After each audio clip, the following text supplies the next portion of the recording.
It's good to see our numbers growing.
Hi, everyone. It's the top of the hour, so we're going to get started.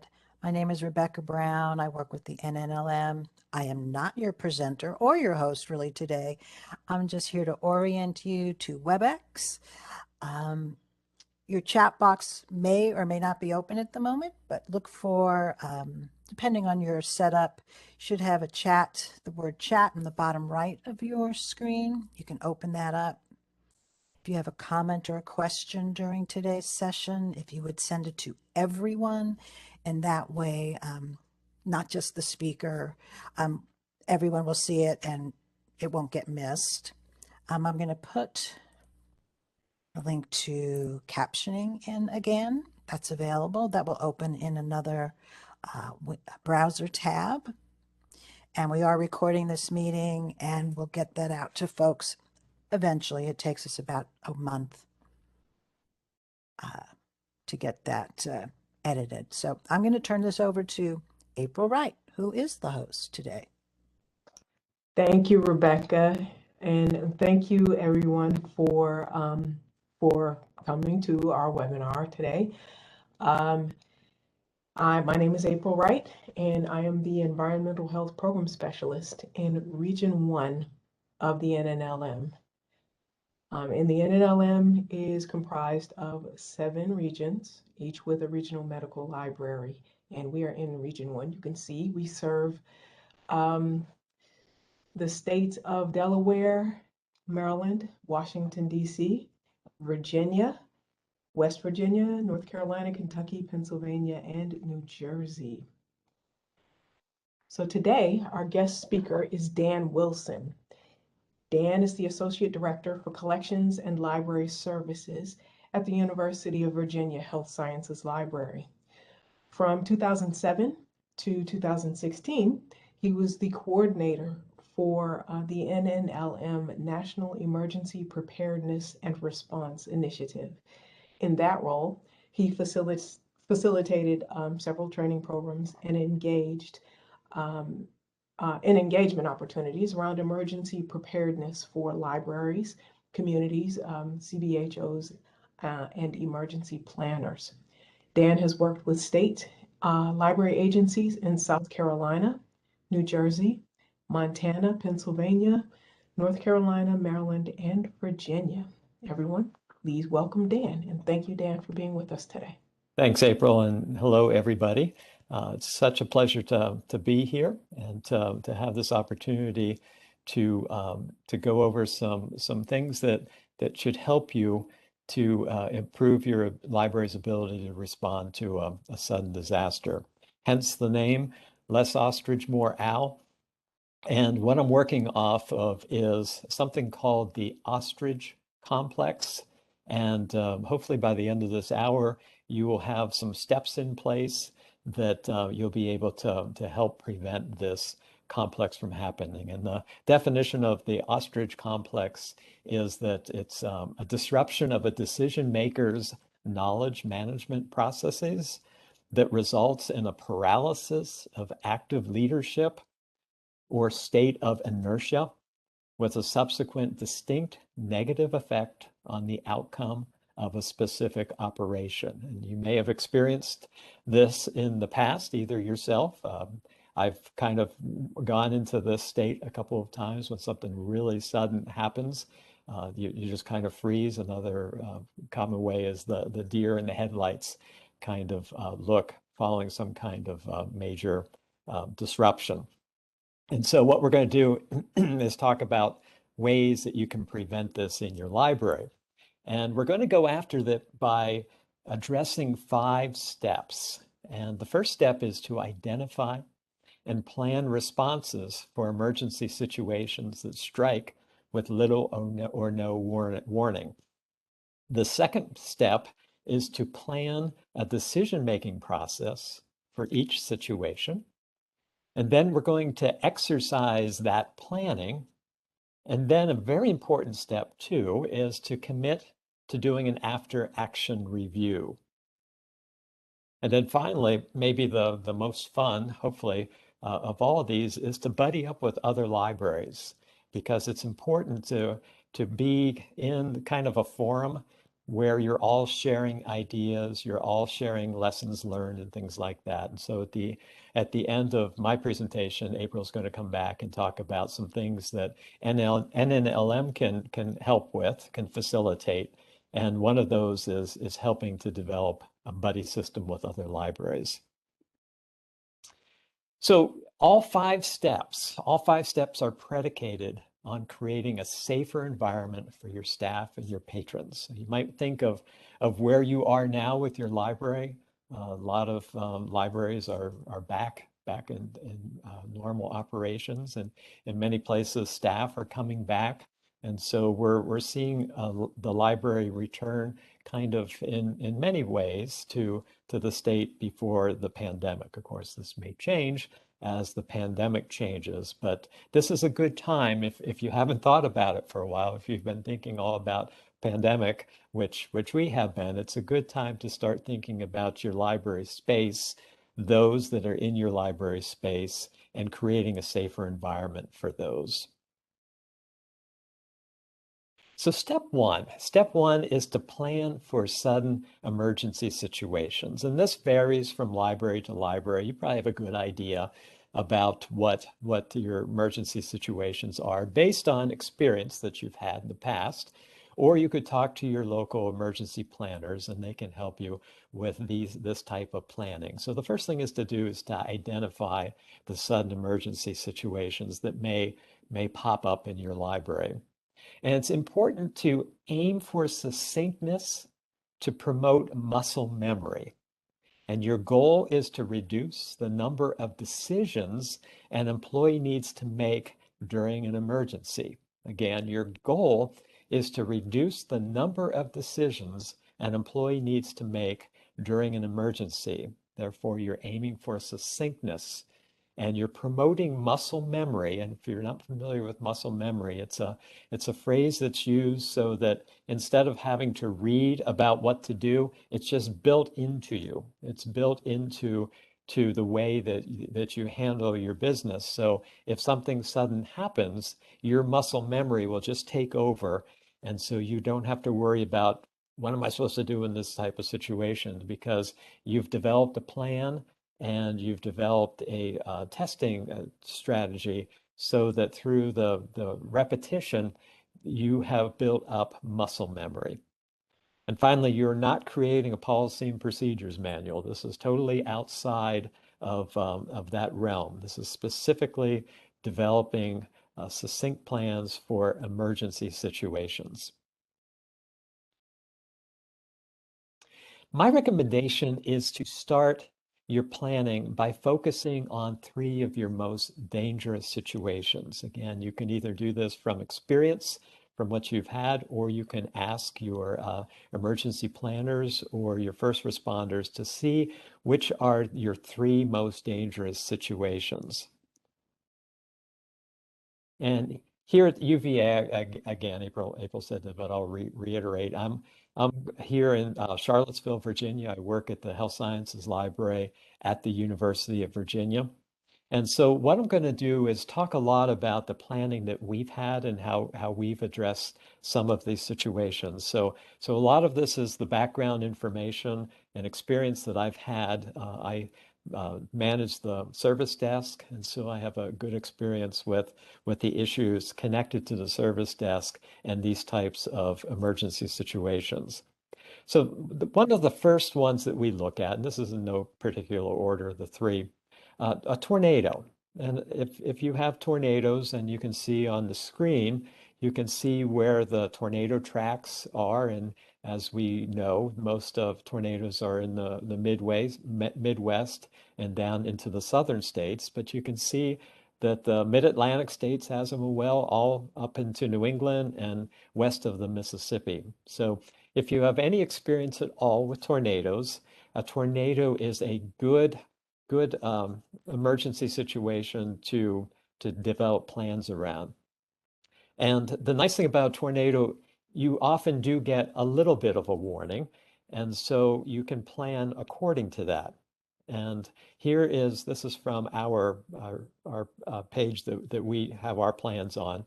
And basically, a tornado comes in two forms. One is a watch. There's usually a tornado watch that's listed for your area. And during a watch, you're monitoring the weather reporting stations online. If you have a weather radio, which we have, you have the weather radio on, just waiting to see if the watch turns into a warning. Highly recommend that, and I'm sure many of you have on your phones, your phones will be able to go off with an alert if you register with your local emergency planning area. And so when a warning or comes across, you will hear it on your phone. And so here's our planning. Again, we're trying to be as succinct as possible to promote muscle memory. And during a watch, we're just monitoring. But whenever a warning is listed, if a tornado warning is listed, here's our procedures. And we have an intercom, so we have an advantage there. It's easy for us to announce to the users in the library. So we announce via intercom that a tornado warning has been issued for Charlottesville. Please come to the lobby and we will lead you to a safe location. And everybody at the service desk knows that that safe location is down the stairs to the basement in the hallway near historical collections. And so there should be no doubt from anybody working at the service desk or connected with the service desk to know what to do if a tornado warning is put in place. Again, we announce via intercom, a tornado warning has been issued for Charlottesville. Please come to the lobby and we will lead you to a safe location. Earthquake. 10 years ago, actually to almost 10 years ago to this date, we had an earthquake about 40 miles east of here. It was known as the Mineral Earthquake. Before that earthquake had happened, we talked very little about earthquakes here in Charlottesville. But that event really changed our planning. And so suddenly earthquakes became one of our top three emergency situations that we planned for. And you can see this map, and you can see by that map where the highest risk of earthquakes are. And my guess is a lot of the viewers of this webinar are either in the yellow, orange, or red area. If you're in the green, you should be thinking about it also, because there's always that potential. So again, earthquake. We've identified earthquake as a possible sudden situation. What's the response? Drop, cover, and hold on. And we didn't know that. We didn't know that 10 years ago because we didn't think about earthquakes. And so we had people responding to the earthquake in many different ways. And some stayed in their office, some sought cover. Some people went out into the library and tried to get patrons out, and it was just a real variety of responses. And so what we want to do is to make sure that we are responding in a consistent manner. And fortunately, it's a standard across the United States that if there's an earthquake, you drop, cover, and hold on. And we add 2 hours. Do not evacuate the library until shaking has stopped and there are no dangers. And when we had the earthquake here 10 years ago, there were down power lines and there was a broken gas line up on Main Street and things like that. So just a couple of things to consider. But the key thing is, what is that muscle memory? What takes place when the building starts to shake? And that is drop, cover, and hold on. And then the third one is an active shooter. And you can see on the screen, there's a chart that says active shooter incidents in the United States between 2000 and 2018 by location. And you can see commerce, you can see education, open space, and government. So you know where you're in. My guess is most of the viewers of this webinar are either in education or in government through public libraries. So it's a good chunk of the pie that we're looking at. It's an unfortunate situation that we have to face and we have to plan for. And again, this is another one of those very sudden, frightful situations that without training and without repetition of that training and without being succinct as possible, there's a likelihood of that ostrich complex to kick in, and people are not going to be able to respond in a safe manner. And so at this point, what I'd like to do is to present a little exercise to everybody. And what I have on the left is some text that I took from, I think, Homeland Security from somewhere. And this is text that talks about surviving during an active shooter. And what I'd like everybody to do is just read over that text at the left and then just make some wording as succinct as possible in order to share the most important information, again, while promoting muscle memory. So let's take a few minutes and just look through that and see what information there is most critical and what you would keep for your succinct plan and what you might take out of that plan. So I'm going to just pause for a couple minutes so you can take a look at that. And feel free to make comments in the chat. I really do want this to be as interactive as possible as we go through it. So again, we're looking at text of how to survive a shooter, an active shooter situation, and we're seeing if we can get it as succinct as possible for training. And somebody puts in the chat, run, hide, fight. And they said it's been drilled into our heads, and that's absolutely true. It's just like drop, cover, and hold on. Things do change as things go along, but I agree. You know, it's still run, hide, and fight, which is the way to look at it. Now, based on your library, you know, you're going to have to talk about, you know, where you run, where you hide, and the whole fighting thing. But just as you're looking through it, and yeah, don't stop for the mask. I thought that was interesting too. Whoever was writing this obviously was writing it during the pandemic situation. And you know, if you have staff that might stop and go back for their mask, then that might be information that you put out there as well. But again, the most succinct that you can get for this type of situation is run, hide, and fight. Dan, this is Rebecca. Yep. There was a comment a little earlier when you were talking about earthquakes. It says, who determines the no dangers in an earthquake? Is it that and all clear from the institution, etc.? Yes, I would, to be honest with you, I would wait to get word from the institution about whether there are dangers or not. Of course, you can't prevent people from leaving your library, but you can share information. And in that situation, we waited. We waited until we got that information. We heard about the broken gas line. We heard about the power lines. And so we were at least able to alert our patrons of the situation. But I think a lot of people, and I shouldn't say a lot of people because I don't know that for sure, but I think the tendency is to get out of the building, but following an earthquake, but that's not always the best route to take.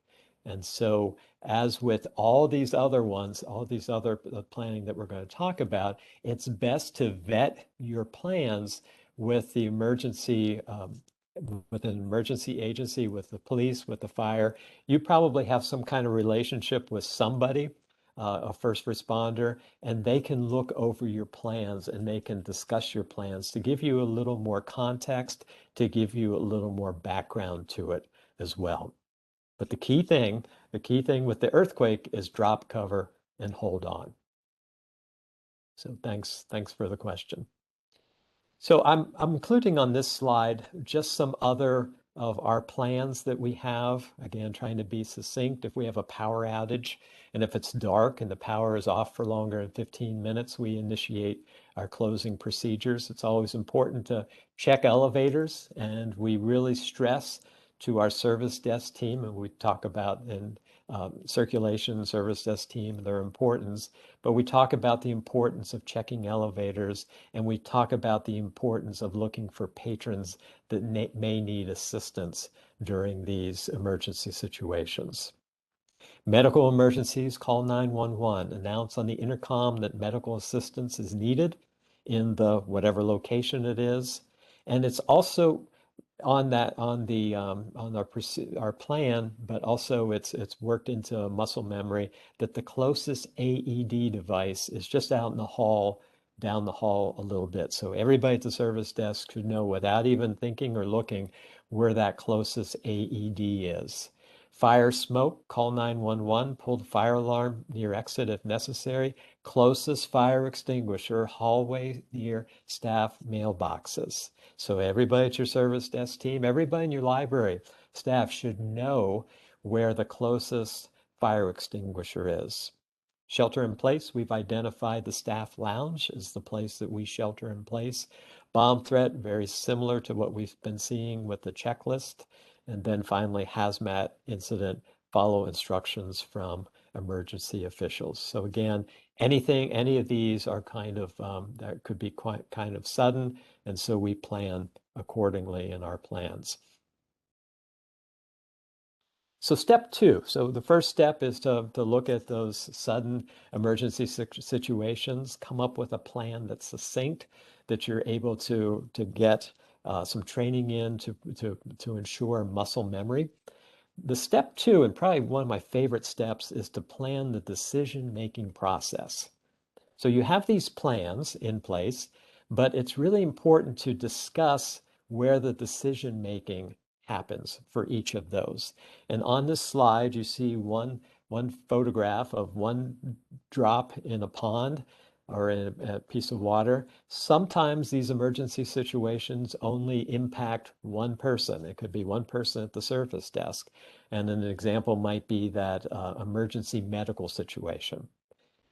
Other types of situations, like an earthquake, impact a lot of people at the same time. And the slide to the left of that is raindrops falling simultaneously. And so you have to plan for that as well.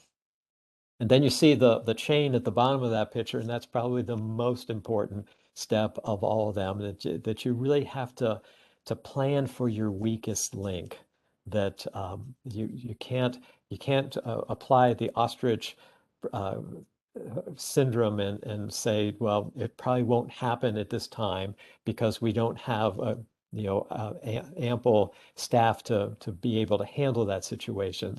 You really have to plan thoroughly at all times for all people that might need to respond to that situation. And I borrowed a organizational chart from the Aurora Public Library to help illustrate the importance of decision making. So this is Aurora Public Library, and there's the library board of directors at the top, followed by the director, and then you get down to the main library, and then at the bottom line is circulation services.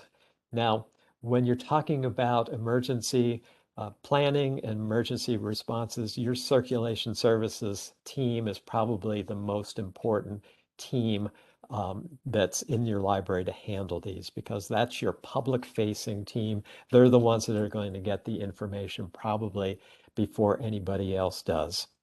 And so when you're looking at who has decision-making authority, it's important to not put any space between the circulation desk and the decision maker. So ideally, you would be able to train the service desk team to make all of these decisions. So when something happens, everybody at the service desk team has been trained, has been drilled to the point that they have muscle memory, that they know how to execute all of these plans without really thinking much about it. It just becomes a natural execution. If you don't have that ability, then make sure that the service desk, again, the space between the service desk team and the decision maker is there's no space in between. So that decision maker better be available, either right behind the service desk or very, very readily available for that situation when something happens. If there's a space between the circulation desk and the decision maker, you're going to have issues because there's going to be a gap, and any gap in response can really cause problems. So when you're thinking about your decision-making authority, please think about that service desk team. And how can you get that service desk team to the point that they can make these decisions so that there isn't any space between the service desk and the decision maker? If that's not the case, make sure that you have the decision maker readily available to that service desk team. So if we look at a tornado situation where we have the tornado watch, well, there's not a lot of decision making that needs to be done at that point. But once that warning comes by, decisions have to be made immediately in how the plan is executed. That medical emergency, when that comes to the desk, it needs to execute immediately. Fire and smoke. Fire and smoke is one of those interesting ones. If it's a raging fire, it's pretty easy to make that decision. In some cases, somebody smells smoke or they might see smoke coming out of a ballast. And so there might be a decision-making process that can happen. You have the benefit of some time in that situation, but make sure that that decision maker is there for the circulation desk team, because if that decision maker isn't there, it creates a lot of stress among the team members and it delays the response. Earthquake, it's one of those responses that everybody needs to be aware of. That's the drops, the many drops, simultaneous drops. And the decision making with an earthquake usually comes post-earthquake. So who helps with those decision makings following the earthquake? Again, don't have space between the service desk team and the decision maker. And then finally, the shooter. The shooter affects everybody, and just make sure that everybody is able to respond to that. So that's the step 2. Again, it's deciding where the decision-making authority is going to take place for each one of those responses. And the goal is not to put any space between the circulation desk team and the decision maker. So step 3 is where your muscle memory comes in, because that's where you exercise your plan. And in order to exercise your plan, you want to do something that is called a tabletop exercise. And you can do this for each one of those the emergency situations. And I'll just read to you on this slide what a tabletop exercise is. A tabletop exercise is a facilitated discussion about what your organization would do in response to a disaster.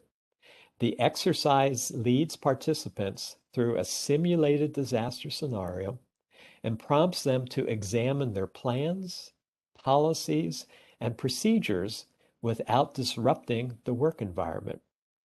It allows for a facilitated discussion of roles, procedures, and responsibilities in the context of a simulated emergency scenario. So if you haven't done a tabletop exercise before, this is a great opportunity to start working that into your workplace.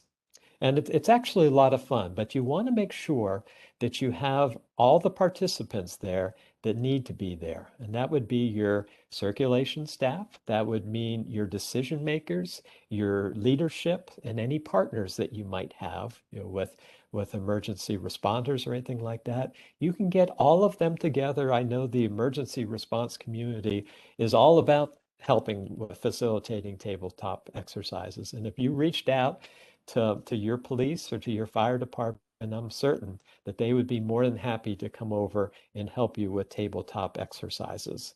Again, tabletop exercises are what you do to help with the drill process to make sure all procedures are in place. So then when that situation happens, you're able to respond quickly to whatever situation is happening. And so I'm going to work everybody into the next little exercise that we're going to have is we're going to do a little tabletop exercise. And again, this is just a little bitty piece of what an actual tabletop exercise might entail. But just to give you a little background information, so we're doing a tabletop exercise. We're all sitting in a room and we're doing a tabletop exercise of what to do with a tornado situation. And the background information is a tornado watch. The National Weather Service issues a tornado watch when weather conditions indicate an increased risk for severe weather that may be capable of producing a tornado. And it recommends to tune in to NOAA weather radio, local radio, or television for information. And then a tornado becomes when the National Weather Service issues a tornado warning when a tornado has been sighted or indicated by weather radar. And of course, your plan of action is to take shelter immediately. And just some little tidbit of information that I got from this NOAA document called Tornadoes 101. Casualties and injuries occur when people do not or cannot get to adequate shelter quickly. On average, tornado warnings are issued 13 minutes before the storm hits. In general, your goal for taking shelter is to put as many walls as possible between yourself and wind-borne debris. So here we go. So here's a tabletop exercise. Let's say your area, and let's make this live. Let's say it's happening right now. Your area has been under a tornado watch over the past 3 hours. As a result, you and your staff are on alert in case the watch turns into a warning. Suddenly, your cell phone's alert feature goes off. A tornado has been spotted in your area. How do you get everyone in your library to a safe space in less than 13 minutes? So everybody, please think about that right now. So the alert goes off. Hopefully you've identified a space in your library, and if not, that's something that you can do. But you have a safe space in your library. How do you get them there in 13 minutes? And so the 13 minutes, the clock is ticking. And so again, this is why we want to eliminate that space between the circulation desk team and the decision makers. So things have to happen immediately. And again, in our library, we're immediately going to the intercom and we're saying that a tornado warning has been posted for the Charlottesville area. Please come to the lobby and we will lead you to a safe location. And we can do that in 13 minutes. So just be thinking about that. And the other thing you should be thinking about is how would you handle any injuries? We have a little first aid kit, and it's probably something that we should be checking um, uh, more often than we are. And so this is something that would go and would happen when we have that tabletop exercise. We would want to check to make sure that we have some things around that we would be able to handle some type of emergency. And I do see in the chat, the best thing to do, another thing you can always do is to ask them to move away from windows and doors. That's certainly something that you can do as well. What we try to do is move them to a safe location, which again is the basement in our health sciences library. How do you know if all staff in the building are safe? Do you have a way of keeping track of who's in the building? Do you have a meeting place that everybody would gather at following this type of safe situation. I assume the expectation would be for everybody to meet in that safe space. And while everybody's down in that safe space, you can see and make sure that everybody is safe and accounted for. And the last thing that I want to point out, and again, this is just a bit of a piece of what might be from an actual tabletop exercise, is are you able to get immediate contact with your library director? And then there's a typo there. Let's just say the library director. So right now, if you had to immediately contact the library director, would you be able to get right through to that person? And that's something that everybody needs to be thinking about, because for some of these situations where things are going to happen, usually after the situation, some big decisions are going to have to be made. And it's important that you get immediate access to that primary decision maker. And so if you have steps in place, like your service desk team, your circulation staff, are they able to contact the library director immediately? Do you use texting? How do you go about doing that? So again, this is all part of determining the decision-making process, but that access, the access from the circulation team to decision makers is just so critical. And please spend some time thinking about that and working that process through. Hey, Dan, Yep. there was a question a little bit earlier that was, just asking for clarification when you're saying, kind of closing the gap between decision makers and other staff. Mm-hmm. Now, when something is happening, right, there, that means instead of having to look for a decision maker when it's happening, Right. Exactly. anybody When can make the something's decision. happening. And Thank you. that's kind of where we're looking at the circulation desk team, because the circulation desk team is the one that's making actually performing the response.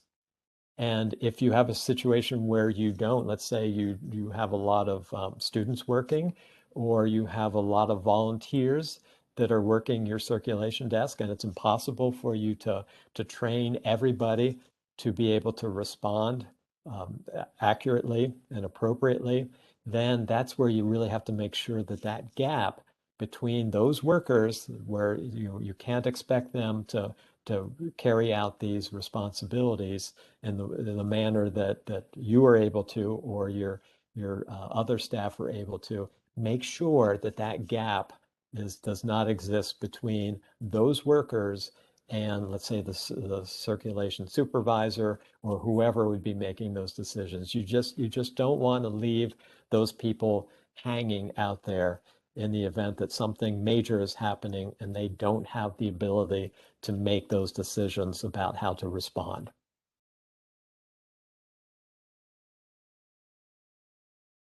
April, are there any other questions that I should answer? Um, there's one that says, how do you determine a safe spot in the building you're in? Yes. How do you determine a safe spot in the building you are in? The best way to do that is to contact your fire department or your police department, and they will come over and they will determine it. Now, there are a couple of different places. You are looking for a safe space for a tornado, which might be different from a safe space for a hazmat incident, which might be different for a safe space for a shooter incident. And so when you're looking for that safe space, it might change from incident to incident, which is why we call the fire department, get somebody from the fire department over, why we get somebody from the police department to talk about this. And so that when you're planning, you know exactly where people will go to a safe space. If it's a tornado, where is the safe space in the event of a hazmat incident? It probably isn't the same space as the tornado situation. But an hour with the police or the fire department will clear all of these spaces up, and then you'll be all set.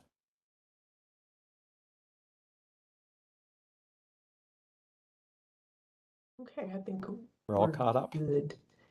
Yeah, well, there's one more. Okay. How can solo librarians apply the steps, particularly for the tabletop exercise? How can a solo library particularly? Okay, this is where I would contact, if you're a solo library, this is where I'd contact the police or the fire department, and they will come over and they will work these through. The advantage of a solo library is that it's you, and you should be able to handle these after you get everything vetted. Now, you can't always be there, and so there are situations, I'm sure, that you are more vulnerable. There are times of vulnerability that we're all more vulnerable. And those are the kinds of things that again, your police or your fire department will more than happy come over and work these out with you. Okay, thank you. Okay. We're all caught up with the questions now. Okay. Thank you. Okay, thanks. Thanks, everybody. Okay, so just to summarize then, step one is to look at the situations that are most likely to happen, emergency situations that might catch you off guard.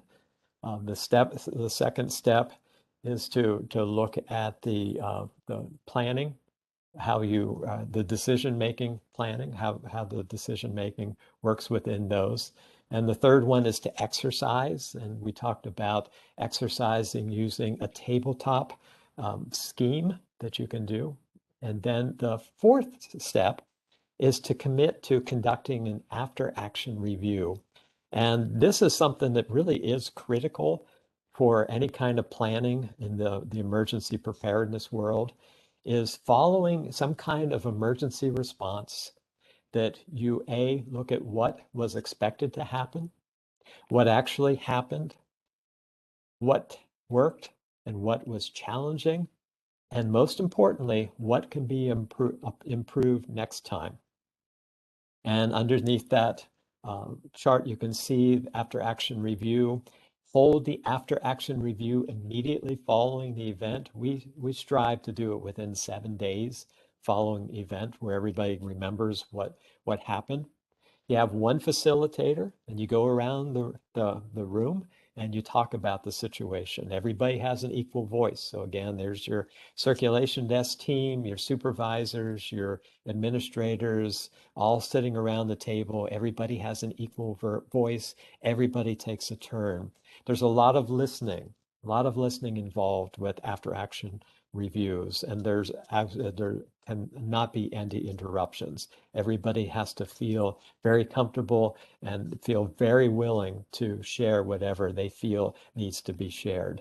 No blame. There's no blame that's ever part of an after action review, and nobody is right or wrong. And then make it quick, aim for less than 30 minutes, and then write down the key points.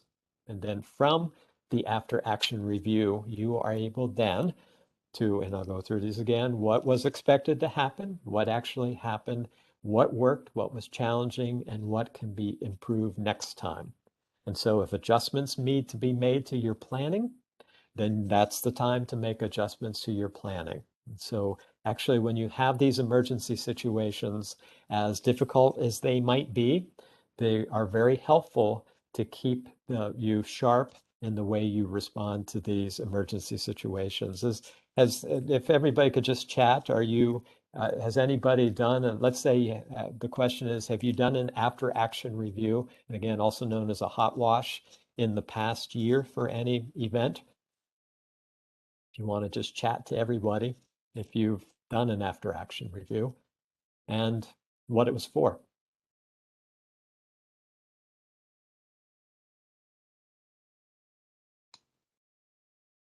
I actually have a couple of questions. Okay.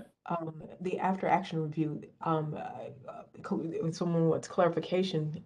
This would be after an actual emergency or after a tabletop? Good point. Thanks for the clarification. It'd be after the actual emergency. So let's say you have in fact, we had a tornado warning here a couple weeks ago. If we had executed the plan, then the next day I would have gotten the team together and we would talk about what happened, what was challenging, and what could we do to improve. So it's after the actual event. The tabletop exercise is just a simulated event. You will be learning things from the tabletop exercise as well, and that's an opportunity to make adjustments to your plan before an actual emergency situation happens. So both of these are important. Both the tabletop exercise and the after action reviews are opportunities for you to identify areas that need to improve before the next situation.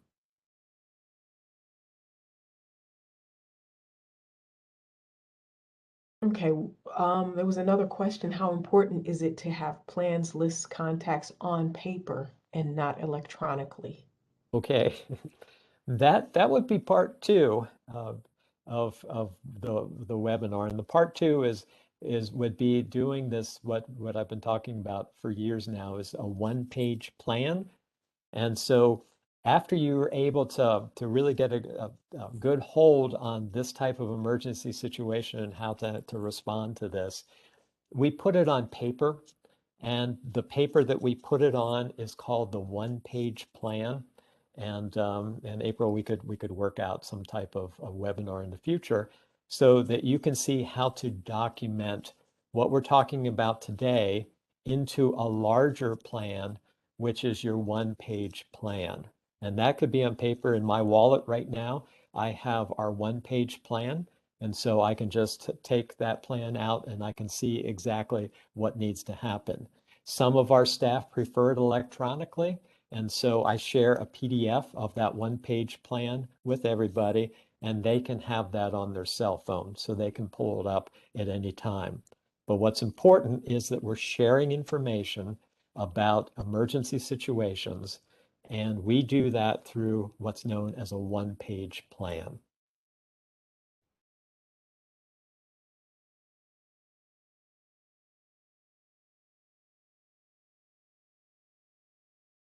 Okay, some of the comments in the chat. Um, let's see, Denise says that I am a CERT. We do these all the time, but not one at the library. And talking about the after action review. And Jean says that they should have done one after a pipe broke, spilling antifreeze over the print journals. Mm-hmm. And then actually Linda asked, did anyone do one after the COVID shutdown? That was unforeseen and could have been dangerous. And Emily says, our institution was hit by a ransomware attack. We had zero access to email and electronic files. I strongly suggest a paper copy be kept somewhere. Mm-hmm. And Kendra Perry, our campus safety department has a flip chart that is posted on the wall in each classroom or department with procedures for several types of emergencies. And each section is clearly labeled with the type of emergency so that you can flip it quickly. Nice.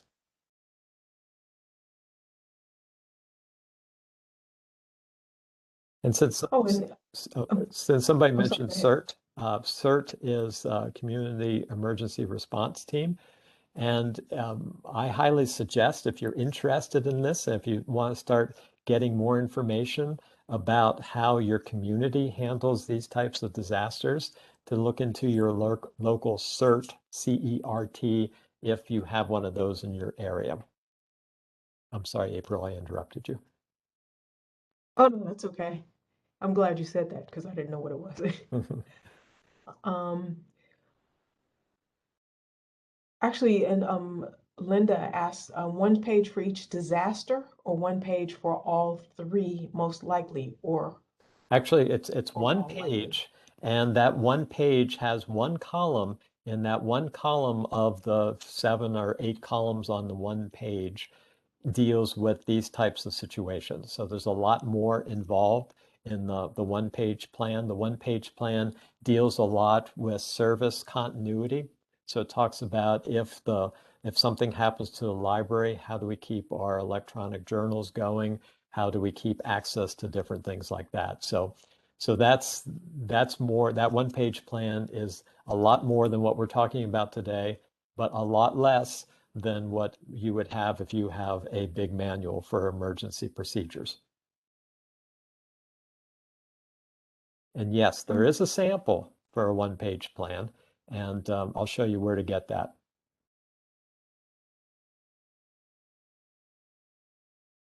Okay. And Tina asks, is there a search specifically for libraries?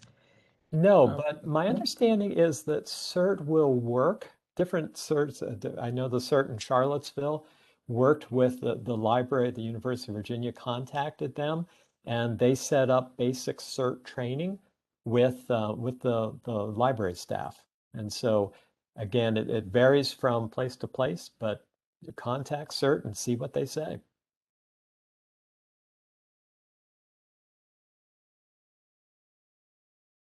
Okay, let me go to the step 5. We'll get step 5 in first. And this might be the most valuable of all the 5 steps. And I say this because it's very easy to kind of just let these things go by. Unless you're having, these types of situations, unless you're having emergency situations, or unless you're really, really good about having tabletop exercises that involve your staff, that involve emergency responders in the area, it might be really easy to just kind of lax off in these. And so if you don't keep your planning up to date, you might run into a situation. So I think it's critical at this point, and maybe fun at the same time, is to partner with another library. And in the past, buddy libraries, we call them buddy libraries, they were created to provide backup response following a disaster. And probably maybe 10, 15 years ago, the University of Virginia had partnered with the University of North Carolina Health Sciences Library, Interlibrary Loan Department, where if either one of our staffs were down for some reason, we would be able to partner with them so they would be able to continue carrying on interlibrary loan, borrowing for each department, which was a great idea. And 15 years ago, and I don't know if we ever even activated it at once. It was well done. Melanie Norton, I think she's on this call. She was very involved with that, and we wrote an article and things like that. So traditionally that's the way we had buddy libraries. But what I see a big opportunity now is that we can partner for helping with preparedness purposes. For instance, we could have quarterly Zoom meetings where we could schedule to help each other to keep the planning current. We could conduct tabletop exercises together, and we can share lessons learned. And I know Region 1 is very, very motivated to get disaster preparedness really worked out within the region. And so we're really looking for opportunities, and I think this is a great opportunity. And I'll be turning this over to April again a little bit, and she can continue that conversation. But let's partner with each other. Let's look for like libraries, and the region can help. NNLM can help identify that. I can help identify that, and we can work on this together. We can stay together as a group, and we can really, I think, really promote this and show the world how well libraries can respond to this type of emergency situation in a very clear and very concise way. So, any questions? Let's see what the time is. The time is getting towards the end, so I'm going to stop at this point. And April, unless you have any questions that need to be answered right now. Oh, one question just came through. Okay. Kendra, would it be preferable to partner with another library that is geographically close, academic with public, or similar to Yes, academics? very good question. In the past, we always tried to partner with libraries that were out of our area, and that's when the focus was on response. And so if let's say a library, the University of Virginia might partner with Stanford out in California. Now, I think it might be more important to be local because you have more common situations. And so I'm turning it. You could do both. You could select somebody from outside, and NNLM has several regions, so they can facilitate that type of setup, or you could work with libraries within your region as well. Both have benefits. Well, thank you very much for that, Dan. And this was a great presentation. um, so, as Dan mentioned, NNLM is working to expand what we call the COOP, the Continuity of Operations Planning, in the regions and libraries. So we can include public, academic libraries as well as community-based organizations. And we've actually asked Dan to head our disaster response community of interest. So yeah, so NNLM sponsors applications for the Medical Library Association Disaster Information Specialization Certificate. And I can give you a link to that information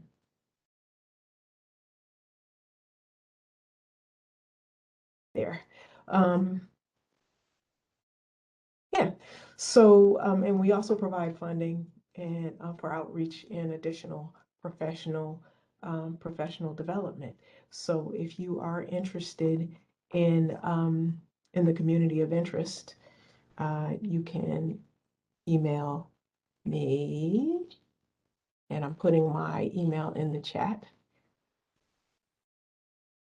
Yeah, and hopefully we'll be able to partner with ALA to do something around continuity of operations. So, thank you again, Dan, for a fabulous presentation. Well, thank you, and thanks for the opportunity. And here's my contact information. And please don't hesitate. Contact me. I love to get feedback. I love to get response. I love helping people out. This is really my passion. And if you want to see the slides as well as a link to that one-page plan, and April, I don't know if we can get that URL in there right now. I could just leave it up on the screen, but that will take you to my page, Okay. UVA page, and then at the bottom of that, you I've will got get a it. link. Thank you very much. There it is. Thank you, Rebecca. You'll get a link to the slides from this presentation as well as the one-page plan. And when you get that one-page plan, it will come in Word format, so you're able to download it, and then you can just plug in the information that's tailored to your library.